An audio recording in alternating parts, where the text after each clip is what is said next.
Hello दोस्तों, मेरा नाम है जयप्रकाश और आप सुन रहे हैं रीडर्स जर्नी। आज हम जिस जातक कथा के बारे में सुनेंगे उसका नाम है ककन जातक। बोधिसत्व एक समय राजा के सलाहकार थे। एक दिन जब राजा विदय और बोधिसत्व शाही उद्यान में टहल रहे थे, एक गिरगिट आया और राजा के सामने लेट गया।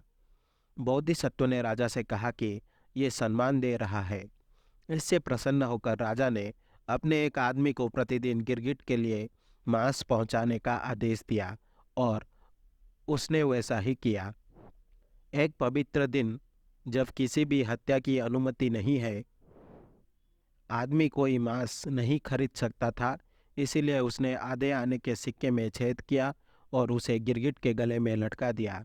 इससे प्राणी को इतना गर्व और अमीर महसूस हुआ कि अगली बार जब उसने राजा को देखा तो उसने आकर सिर नहीं झुकाया। राजा ने बोधिसत्व से पूछा कि गिरगिट के मन में क्या है, और उसने उसे समझाया। राजा ने उस आदमी को बुलाया जिसने मांस पहुंचाया और उसने पुष्टि की कि बोधिसत्व सही था। प्रभावित होकर उसने बोधिसत्व को शहर के चारों द्वारों पर अर्जित कर राजस्व दिया और गिरगिट पर क्रोधित होकर राजा मांस भेजना बंद करना चाहता था, लेकिन बोधिसत्व ने उससे कहा कि वादा तोड़ना राजा के लिए अनुचित है। ये कहानी बुद्ध के जीवन काल में।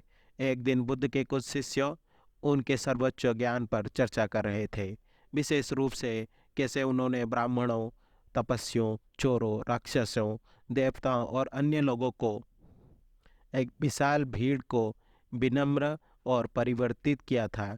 जब बुद्ध ने उन्हें इनके बारे में बात करते हुए सुना तो उन्होंने उन्हें ये कहानी सुनाई ताकि वे जान सके कि उन्हें भी अतीत में पूर्ण ज्ञान था।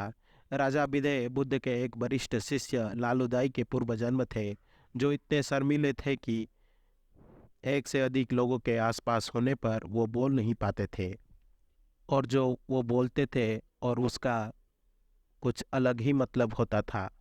आशा करता हूँ कि आपको ये जातक कथा अच्छी लगी होगी। अगर आपको मेरी वीडियो पसंद आई तो इसे लाइक करें और शेयर करें और ऐसे वीडियोस देखने के लिए मेरे चैनल को सब्सक्राइब करें।